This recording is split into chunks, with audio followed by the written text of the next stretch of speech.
Did you know, liking or sharing a Facebook post doesn't immediately make you liable for cyber libel? Tara, let's talk law. The Supreme Court said in many of its jurisprudence, including the cyber libel law, that mere liking or sharing of a post doesn't immediately make you liable. However, when you reshare the post and start adding comments or your personal opinion or even semi-agree to the post itself, that there may be a libelous remark. For example, you see a post on Facebook.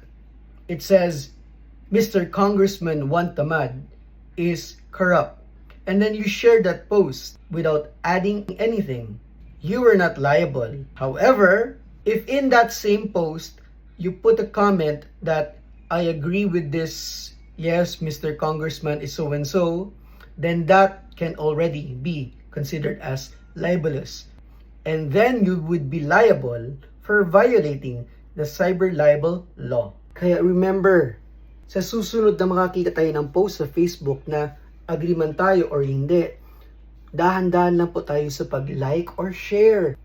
Especially if maglalagay tayo ng ating sariling comment or opinion.